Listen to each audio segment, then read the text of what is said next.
씨바시 국어의 이현호 선생님입니다. 여러분 반갑습니다. 제가 오늘 여러분들과 함께 나눠볼 이야기는 수시 블라인드 평가에서 앞으로 더 중요해진 영역에 대해서 얘기를 해볼까 합니다. 수시 블라인드 평가라는 것을 잠깐 언급을 하자면 기존에는 학교의 이름과 그런 학생 인적 사항 그런 것들이 대학에서 학생부 기록을 넘겨받을 때 그런 것들 다 같이 넘겨받았어요. 그러다 보니까 대학 입장에서는 대학이 신입생을 선발하는 목적은 굉장히 단순합니다. 훌륭한 학생을 뽑는 거예요. 그러다 보니까 대학 입장에서는 훌륭한 학생들을 뽑으려고 하다 보니 그 외고, 자사고 같은 학교의 학생들을 일부러 많이 뽑으려고 하는 그런 경향이 있었어요. 그런 문제가 대두가 되기 시작을 하면서 이것은 학생 선발에 차별을 두는 것이 아니냐. 외고 자사고는 대학에서 많이 뽑고 일반고 학생들은 대학에서 안 뽑으려고 하는 것은 공정성에 위배되는 것이 아니냐라는 공론화가 되기 시작을 하면서 대학교에서 학생부를 넘겨받을 때 학교명과 인적사항을 싹 지우고 아무 정보를 모른 상태에서 학생부 기록만 가지고 학생들을 평가할 수 있게 하는 제도가 바로 블라인드 평가입니다. 그래서 이 블라인드 평가가 작년부터 처음 시행이 됐는데 여러분들은 이 블라인드 평가가 이렇게 도입이 되었을 때 대학교에서 어떤 요소를 중점적으로 보면서 평가를 하는지를 제대로 알아야 여러분들이 대입을 준비할 때 거기에 맞춰서 충실히 준비를 할 수 있을 것 같다라는 생각이 들어서 이번 영상을 준비를 했습니다. 이제 본격적인 이야기에 들어가면요. 수시 학종에서 블라인드 평가가 도입됐을 때 가장 중심적으로 더 중요하게 대학교에서 평가한 요소가 뭐냐? 그것은 바로 표준 편차입니다. 이 내용은 학생들이 잘 모를 거예요. 그러면 표준 편차라는 것은 뭐냐? 표준 편차란 평균으로부터 얼마나 퍼져 있는지를 나타내는 대표적인 수치로 쉽게 설명하면 해당 고교의 학생 간 수주 차이 정도로 해석하면 될 것 같아요. 그래서 표준 편차가 크다면 상위권과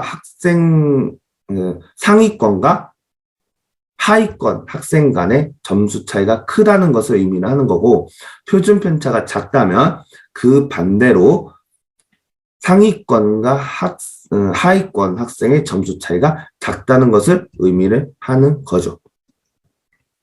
그래서 예를 들어서 A 고등학교의 평균이 91점이 나왔는데 표준 편차가 5.98이었다라고 한다면 이는 시험을 응시한 학생의 90% 이상이 원점수 80점 이상일 가능성이 높다고 예상할 수 있고요. 특히 원점수 90점 이상인 학생이 50% 이상일 가능성이 높다라고 생각을 해볼 수 있어요. 즉, 평균 성적이 높지만 표준 편차가 작은 학교는 그만큼 학생들의 수준도 높다라고 생각을 할 수 있는 겁니다. 작년부터 블라인드 평가가 시행이 되면서 대학교에서 지원자들을 평가를 할 때 이런 지점을 본 것 같다라는 생각이 들어요. 그러니까 학생부 내신의 원점수, 등급, 표준 편차 이 세 개를 비교해서 이 학생이 다녔던 학교가 학생의 수준이 높은 학교인지 학생의 수준이 낮은 학교인지를 판가름한 것 같습니다.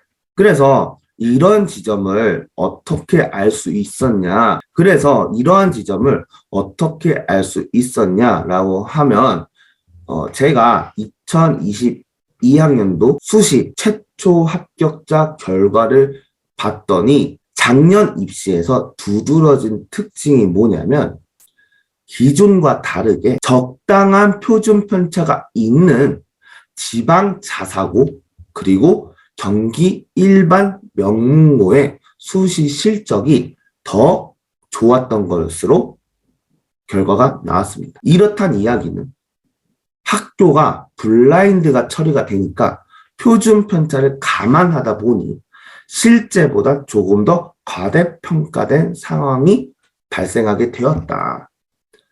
라는 해석을 해볼 수가 있습니다. 따라서 블라인드 평가 제도 아래에서는 물론 내신의 등급이 높은 것도 중요하겠지만 내신 등급과 같이 더불어서 중요한 것이 뭐냐?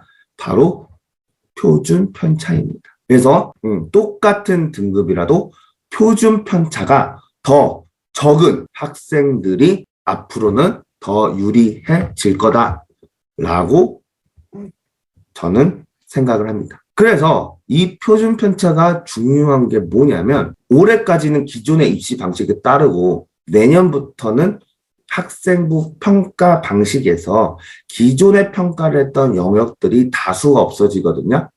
그러면 그 얘기는 뭐냐?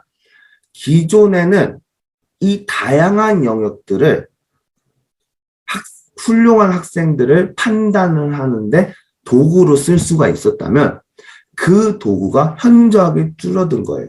그러면 그러한 상황에서 중요한 건 뭐다? 바로 내신과 세특이 중요해졌다.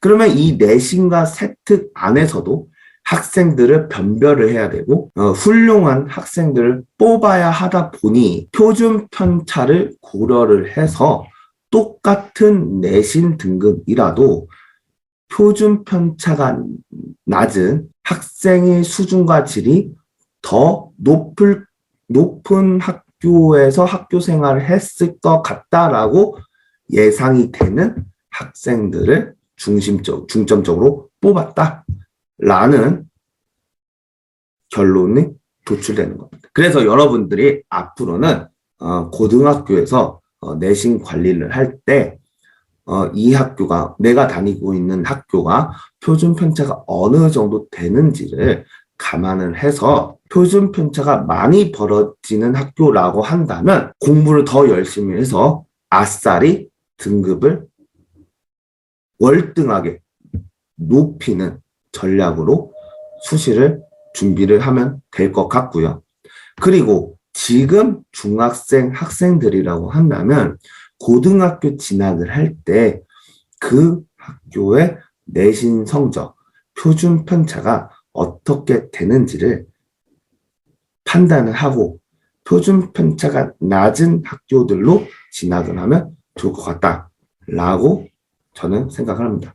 그리고 그 표준 편차를 볼 수 있는 사이트는 네이버에 대학 알림이라는 사이트를 검색을 하시면 거기서 학교의 표준 편차가 다 공개가 돼 있으니까 그것을 참고해서 고등학교를 선택하는데 도움을 받으면 좋을 것 같습니다. 그러면 오늘 제가 준비한 이야기는 여기까지고요. 저는 다음 영상에서 더 유익하고 재미있는 영상들로 여러분들을 찾아뵙도록 하겠습니다. 저의 이야기가 유익하고 재미있었다면 구독과 좋아요 그리고 댓글까지 많이 남겨주시면 제가 영상을 제작하는 데 있어서 큰 힘이 될 것 같습니다. 여러분 그러면 다음 영상에서 만나요. 안녕.